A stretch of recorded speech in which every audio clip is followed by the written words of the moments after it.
Halo kawan-kawan, ketemu lagi dengan IHM Official Channel.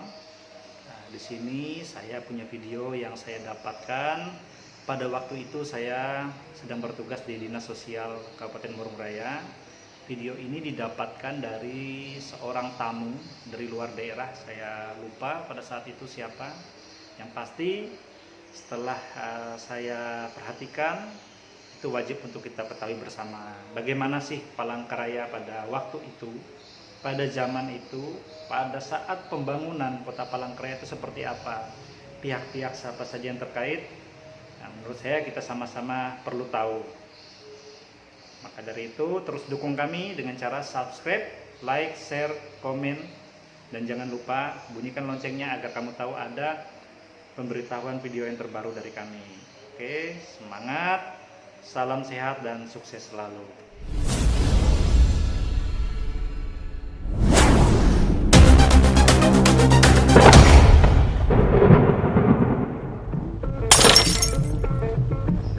Ini keadaan pada zaman itu ya kawan-kawan ya. Jadi kita bersama-sama. Kapal satu-satunya alat pengangkutan cepat antar daerah Kalimantan Selatan dan Kalimantan Tengah. Dalam perjalanan, tak jarang kita melihat penduduk membawa rakit pohon kayu beratus-ratus kubik hasil kekayaan hutan.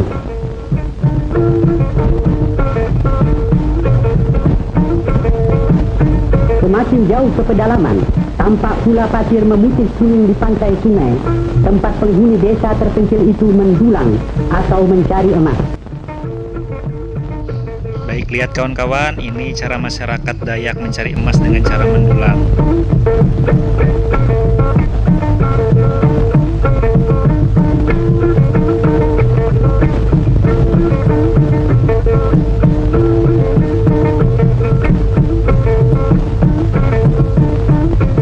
Patung-patung dan rumah-rumah mayat di desa menunjukkan masih adanya kepercayaan terhadap agama peninggalan nenek moyang disebut Kaharingan, di samping agama Kristen dan Islam.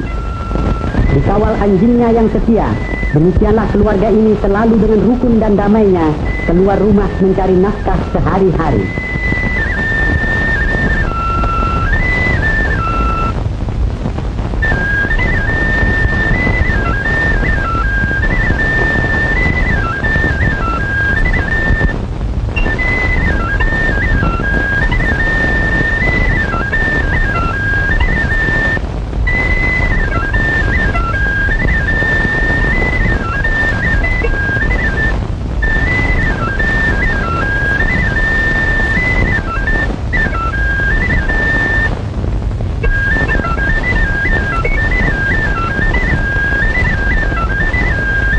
Rotan salah satu hasil kekayaan hutan Kalimantan Tengah. Selain sebagai sumber pencaharian menguntungkan bagi rakyat, juga menjadi bahan ekspor.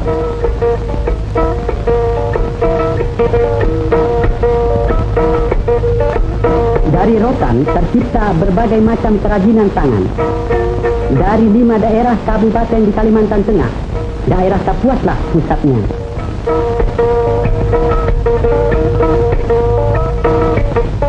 Wanita-wanitanya di sini terkenal pandai menganyam rotan, membuat topi, tas tangan, tempat-tempat rokok, tikar dan lain-lain anyaman halus indah berwarna-warna.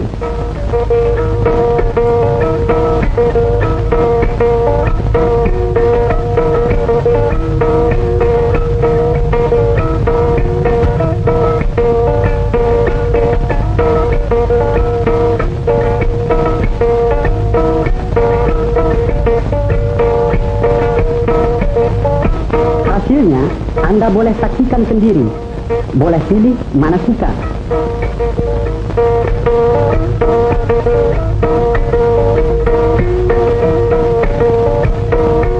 Sekarang kami perkenalkan pula sebuah seni tarinya yang bernama Kenyap. Untuk beberapa detik, kita saksikan pemuda ini menunjukkan kemahirannya menari dengan menggunakan senjata disebut mandau dan telabang.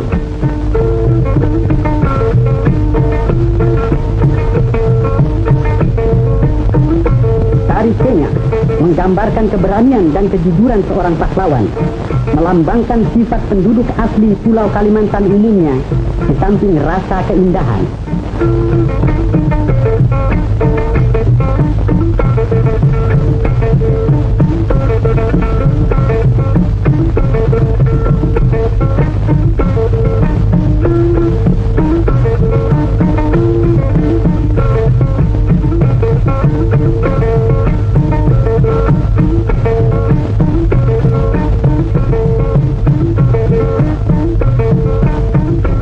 Lompat penari ini, segera Anda kami bawa ke hutan daerah Sampit, pusat penebangan pohon-pohon kayu besar.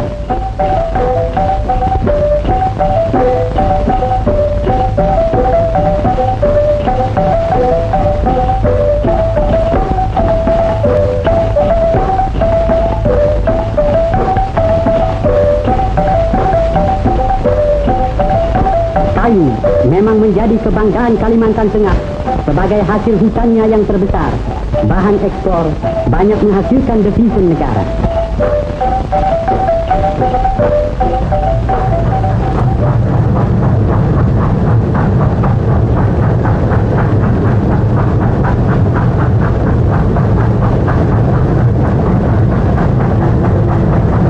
Pohon-pohon kayu setelah ditebang diangkut ke pabrik kayu yang terbesar di Asia Tenggara. Satu-satunya terdapat di kota Sampit.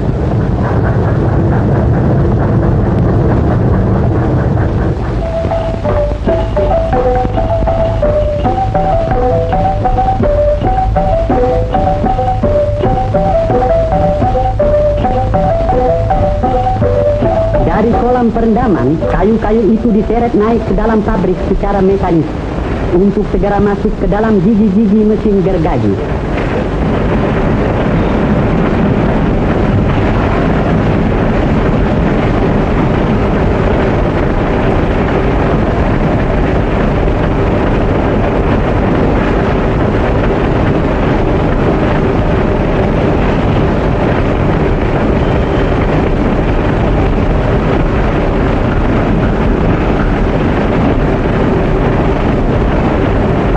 Yang bekerja serba otomatis ini menghasilkan kurang lebih 150 meter kubik kayu bundar dan 60 meter kubik papan seharinya.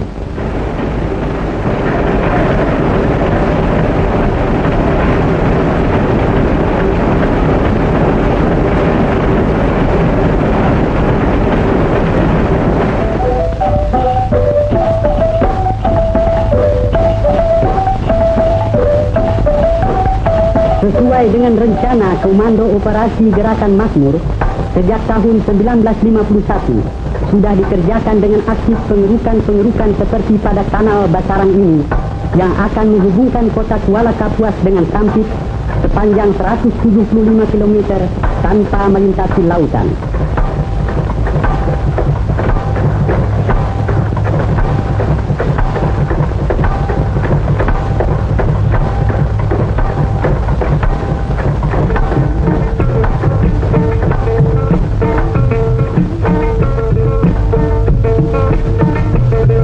Dengan selesainya kanal ini nanti akan terbuka daerah pertanian dan persawahan maha luas.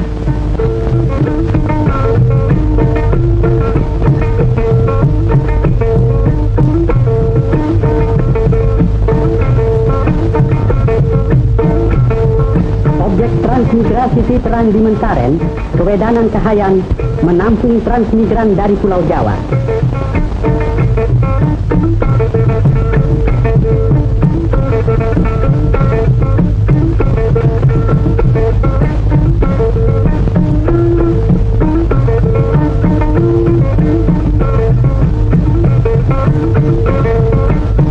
Keluarga yang telah menetap di sini rupanya berbahagia dapat menyambut peninjauan Bupati Kapuas Peter Sawong untuk membanggakan kebun sayur mereka yang ternyata subur.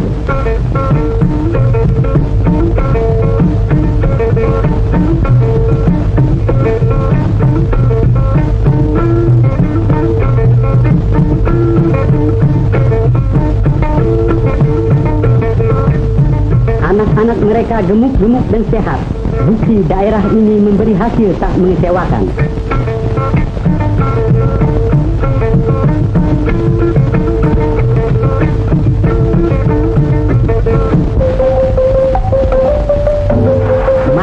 dan Kalimantan Tengah diyakinkan akan mencapai kemajuan pesat, dan begitulah tanggal 17 Juli 1957 penduduk desa Pahandut di pinggir Sungai Kahayan bergembira menyambut kedatangan Presiden Soekarno yang pada hari bersejarah itu akan meletakkan batu pertama pembangunan ibu kota Kalimantan Tengah. Secara adat, Presiden dipersilahkan memotong bamban yang menghalangi pintu gerbang desa Pahandut sebagai restu agar segala cita-cita baik ini tak ada rintangannya.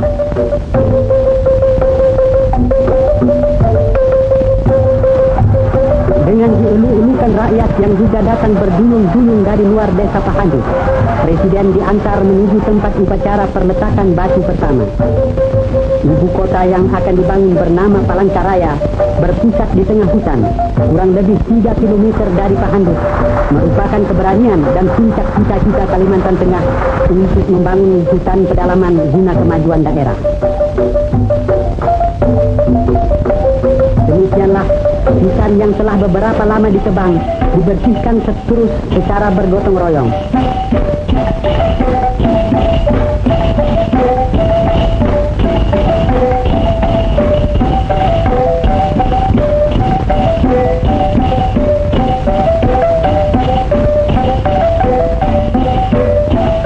Pekerja-pekerja dari staf kantor pekerjaan umum Kota Palangkaraya mulai bergerak merintis hutan, mengatur pembuatan jalan-jalan raya.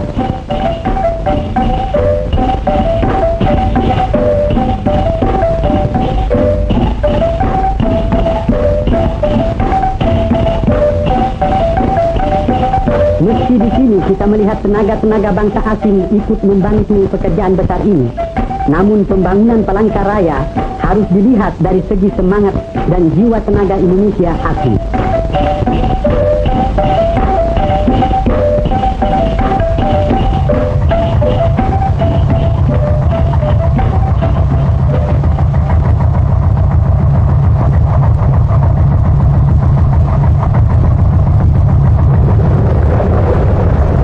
Sebuah lapangan terbang diberi nama Panarong telah dibangun, dan jika sudah sempurnanya, bukan mustahil ia akan menjadi landasan puluhan kapal terbang seperti ini umpamanya.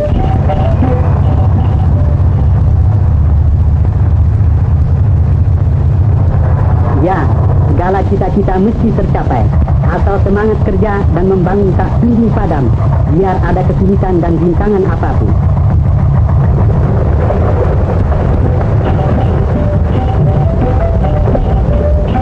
Daerah ibu kota Palangkaraya seluas 400 km persegi dipisahkan dari daerah Kabupaten Kabuat dan dipersiapkan segera menjadi daerah kota peraja.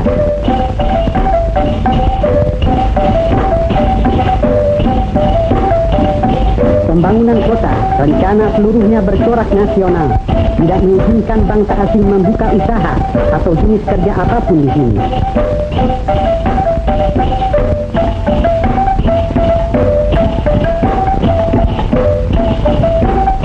Palangkaraya dipilih pada suatu desa bernama Pahandut, antaranya atas dasar pertimbangan banyak tanah liat hingga mudah membuat bata setempat untuk gedung-gedung, hanya semen didatangkan dari luar.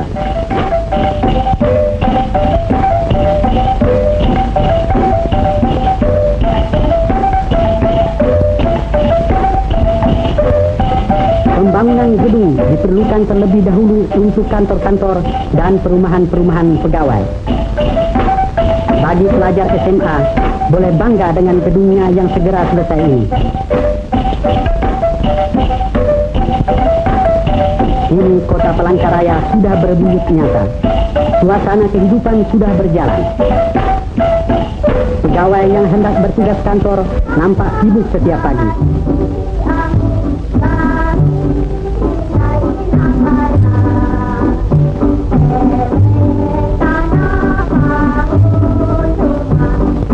Anak-anak gembira pergi ke sekolah dan sang ibu melepaskannya dengan senyum bahagia. Kendaraan pegawai yang sedang lewat biasanya tak lepas dari serbuan anak-anak yang ingin menumpang.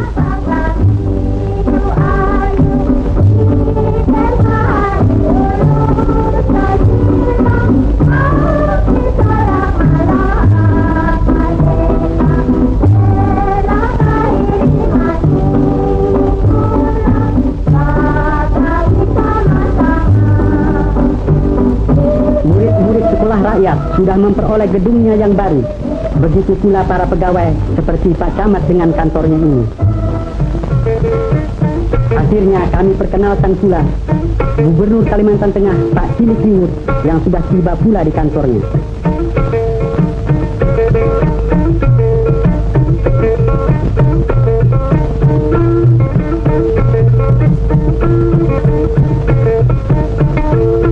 Sebagai pemimpin yang bertanggung jawab atas daerahnya, selalu beliau mengajak anggota staf pemerintahan merundingkan bagaimana sebaik-baiknya menyempurnakan pembangunan kota Palangkaraya.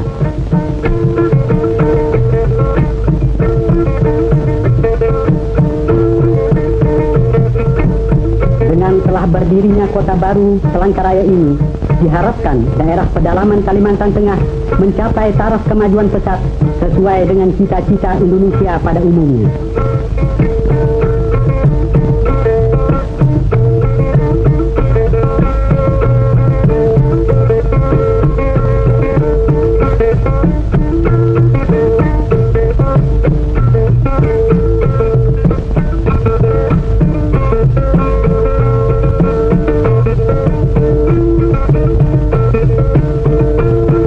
Kalimantan Tengah terus menanti pahlawan-pahlawan pembangunan Indonesia sejati.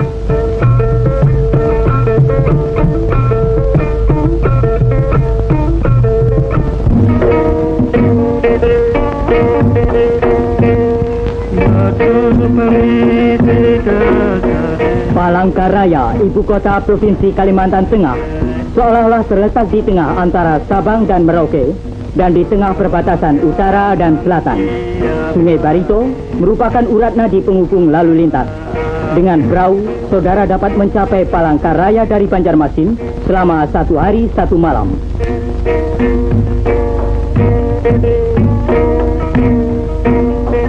Palangkaraya, salah satu dari ibu kota provinsi yang terbaru, dapat saudara saksikan dari dekat. Palangkaraya yang berarti tempat suci yang besar, lahir dengan diletakkannya batu pertama oleh Paduka Yang Mulia Presiden Pemimpin Besar Revolusi kita, Bung Karno, pada tahun 1957.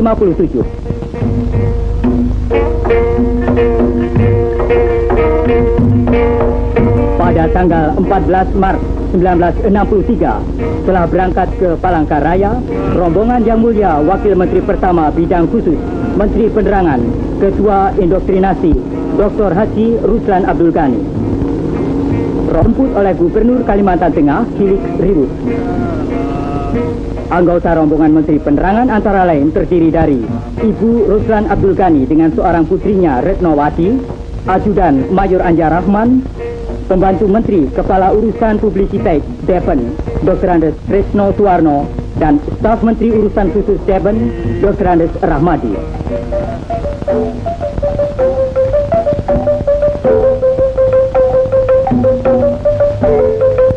Di Kuala Kapuas, perbatasan Provinsi Kalimantan Tengah, diadakan upacara adat potong pantan dengan mandau, yang merupakan suatu tradisi penyambutan seorang tamu besar sebelum menginjak tanah Kuala Kapuas.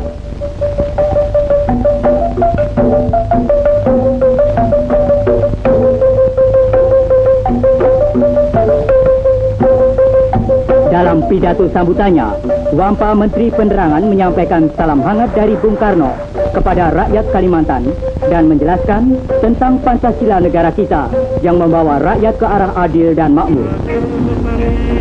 Dari sungai ini dapat kita saksikan penghidupan penduduk Kalimantan Tengah. Kehidupan mereka sehari-hari antara lain berjualan ikan, karet, dan sebagainya.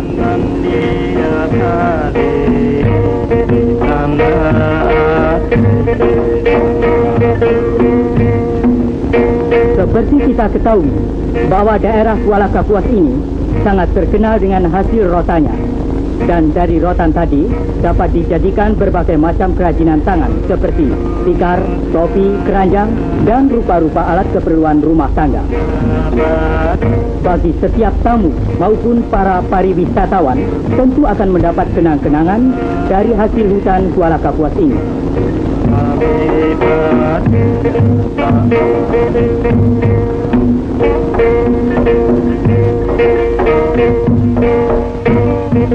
Kini rombongan rombongan sampai di Palangkaraya.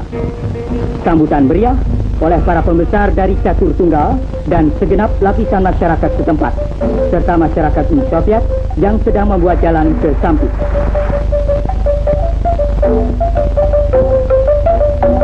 Ucapan selamat datang telah diucapkan oleh Gubernur Cilik Riwut. Sesuai dengan upacara adat, Menteri Dr. Haji Ruslan Abdul Ghani memperkenalkan diri dan menyampaikan maksudnya yang baik datang di daerah Kalimantan Tengah ini.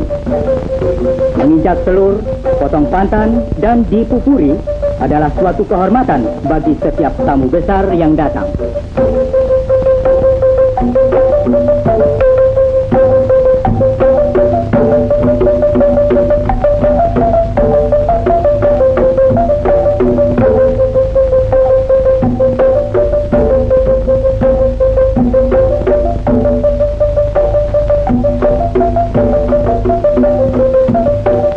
Pada hari kelima, tanggal 18 Maret 1963, bertempat di halaman kantor Gubernur, Wampa Menteri Penerangan dan rombongan menghadiri apel besar yang diikuti oleh segenap karyawan pemerintah di Palangkaraya.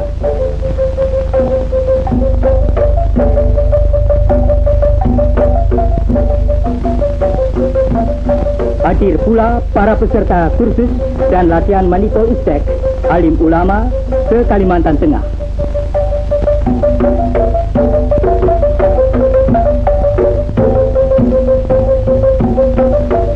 Dalam rangka indoktrinasi, Menteri Dr. Haji Ruslan Abdul Ghani antara lain menyampaikan penghargaannya atas pengorbanan rakyat Kalimantan Tengah dalam membangun Palangkaraya di tengah hutan yang dicapai dalam waktu 5 tahun.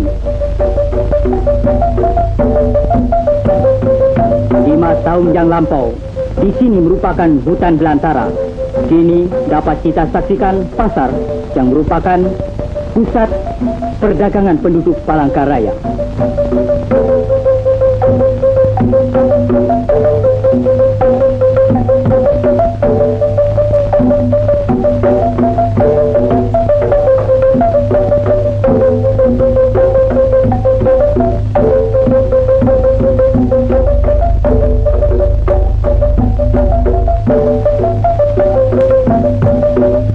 Pada malam resepsi yang dihadiri oleh segenap lapisan masyarakat, Wampa Menteri Penerangan antara lain mengatakan bahwa Pancasila sebagai ideologi negara kita sama dengan hati nurani manusia.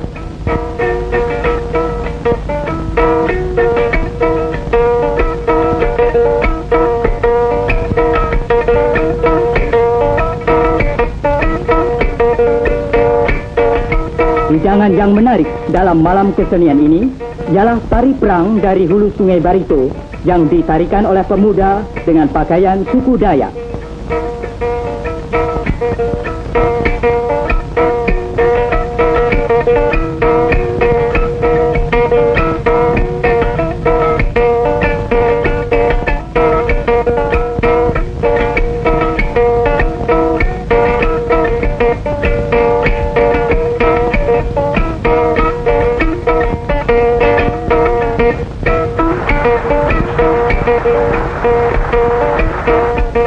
Gadis-gadis Kalimantan Tengah ini pun tak mau ketinggalan.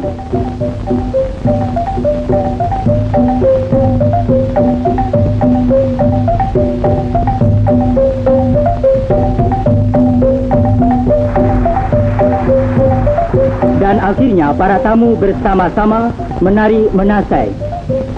Rupanya tidaklah berlebih-lebihan kalau tari ini dapat dijadikan tari pergaulan. Dalam keadaan alam prihatin, di sini perlu ada optimisme dalam perjuangan. Rupanya saat perpisahan ini tak mudah dilupakan dan Kalimantan, walaupun jauh di mata, akan dekat di hati.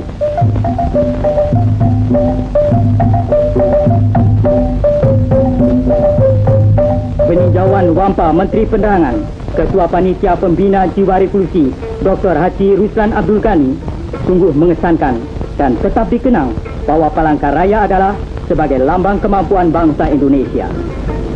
Palangkaraya terletak di tengah hutan belantara, merupakan kota yang serba baru yang timbul di tengah alam dan udara merdeka. Palangkaraya merupakan suatu bukti pula bahwa bangsa Indonesia bukan saja pandai meletakkan batu pertama, tetapi juga pandai meletakkan batu terakhir.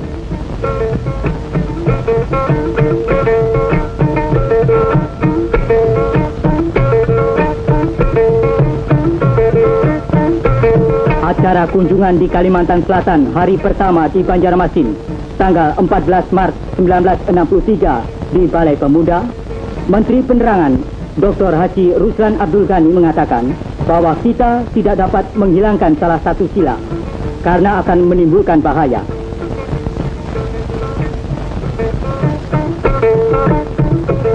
Dan menganjurkan kepada setiap warga negara agar mempelajari Undang-Undang Dasar 45 dan Revolusi Indonesia. Dan hari terakhir kepada para mahasiswa Universitas Lambung Mangkurat, menganjurkan agar para mahasiswa mengamalkan ilmunya. Kesan Menteri Penerangan Dr. Haji Ruslan Abdul Ghani antara lain bahwa Palangkaraya menunggu tangan dan otak bangsa Indonesia untuk membangun lebih lanjut.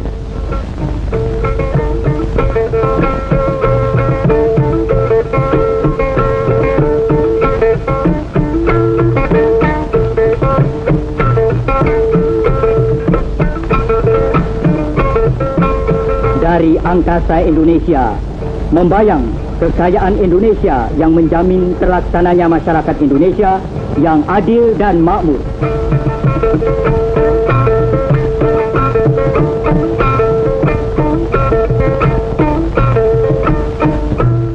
Gimana kawan-kawan, cukup menarik bukan? Pada waktu itu sebuah hutan dibuka untuk dijadikan sebuah kota, yaitu Palangkaraya. Di mana tadi dilihat sendiri kan, warga bergotong royong menebang hutan, bekerja sama membantu pemerintah daerah. Jangan lupa tetap dukung kami di channel EHM Ekocio agar kami lebih bersemangat lagi memberikan video-video terbaru lainnya. Semangat, sehat, dan sukses selalu.